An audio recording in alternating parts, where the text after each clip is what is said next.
my dears. Today this episode will be answers to a set of questions related to earthquakes and their relationship to architecture and civil engineering. So follow the video until the end to benefit more. It has become necessary to take earthquake resistance into consideration when designing buildings so that they remain in good structural condition when exposed to different seismic intensities, depending on the nature of the seismic zone in which the building is located.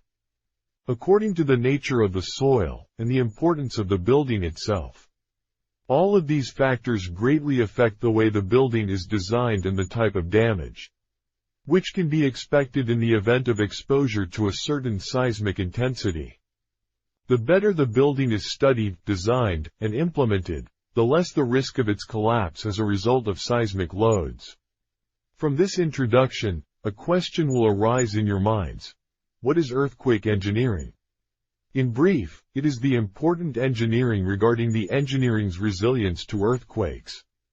It is the study of the behavior of buildings and construction materials under the influence of earthquakes. It is part of civil engineering, or more specifically, construction engineering. In this episode today, we will understand the concept of earthquake engineering with a simplified explanation and the basic objectives of earthquake engineering and its role in earthquake prevention. Before we begin, if you are not a subscriber to the channel, do not hesitate to subscribe to the channel and activate the bell so that you do not miss all our news. Earthquake engineering concept. It is an interdisciplinary branch of engineering concerned with the design and analysis of structural structures, such as buildings and bridges, taking earthquakes into account. The overall goal of earthquake engineering is to make these structures more resistant to earthquakes. An earthquake, or seismic, engineer aims to build structures that are not subject to damage as a result of minor vibrations. It will avoid serious damage or collapse in the event of a large earthquake.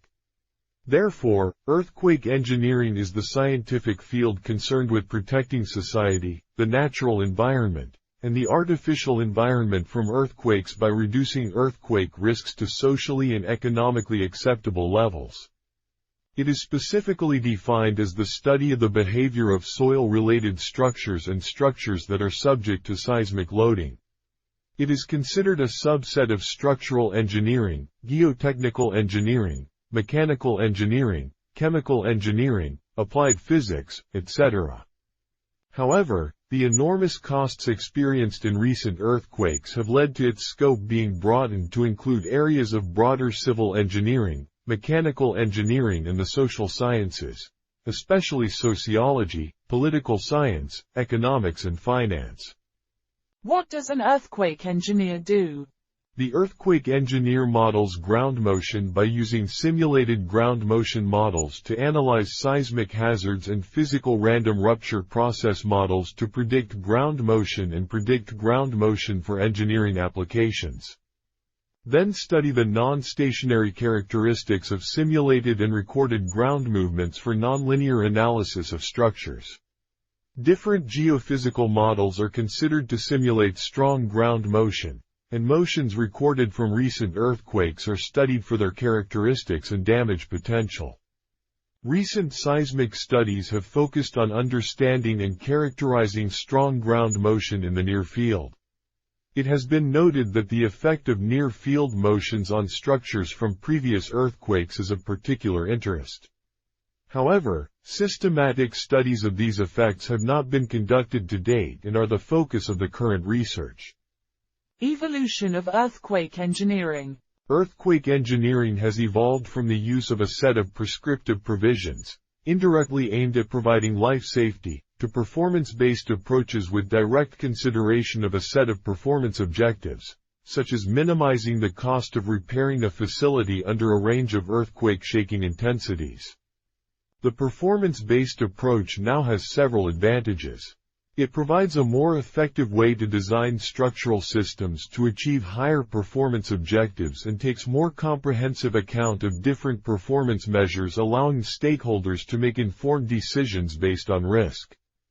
While engineers are familiar with performance metrics such as drift, acceleration, and pressure, Many decision makers prefer performance metrics that relate more directly to business decisions, such as downtime or repair costs. The engineering challenge was to continually consider seismic risk, structural response, damage and consequences, so that a full probabilistic statement of the expected performance of the structures could be provided.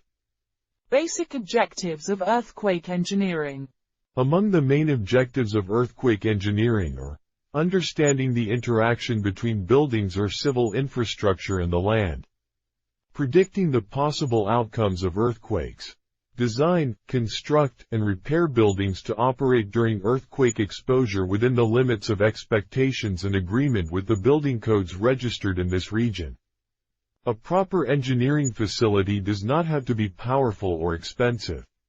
The most powerful tools and budget for earthquake engineering are vibration control techniques and especially base isolation.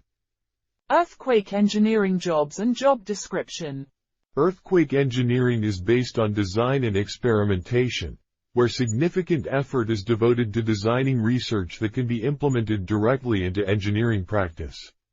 This research, which concerns methods for evaluating and improving the behavior of new and existing structures in severe earthquakes, includes developing a deformation-based seismic design methodology, dynamic stability considerations and delta effects, evaluation of the effects of variations in stiffness and strength in plan and elevation, cumulative damage modeling, retrofit measures for existing structures and exploration of new materials and new structural systems for earthquake resistance.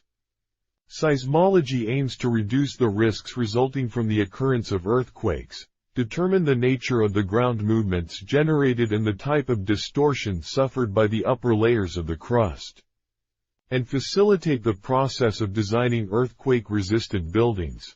This requires knowing and estimating the maximum levels of vibration that the engineering structure will suffer when an earthquake occurs, and thus laying the specific foundations for designs. Suitability at the lowest possible cost in order to reduce 1. Human losses.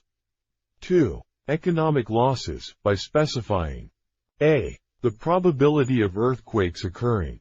b. Comparing these natural risks with the population distribution, locations of public facilities, and the extent of their exposure to risks and their influence by them, in order to determine the risk. c. Establishing designs and standards for construction and enforcing their application as much as possible. Earthquake danger to buildings. Although earthquake movements are frightening, they are prone to cause massive loss of life. There's an old engineering pattern that says, earthquakes don't hurt, buildings will. The type of buildings located near the epicenter is one of the most important factors determining whether an earthquake will result in many or few deaths. Buildings are made to withstand the force of gravity and the forces of their structural design. These are forces that do not move, but the forces resulting from earthquakes, especially other lateral movements, are completely different. Unless a building is built to be flexible enough to bend with these forces or strong enough to withstand them, it will collapse in a strong earthquake, tragically killing or trapping those inside. The most important principles of designing earthquake-resistant engineering buildings. 1. The structure plan must be simple because a complex design may cause irregular stresses and deformations. 2. Earthquake-resistant structural devices must be arranged so that twisting is as little as possible while avoiding complex shapes and irregular distribution of loads.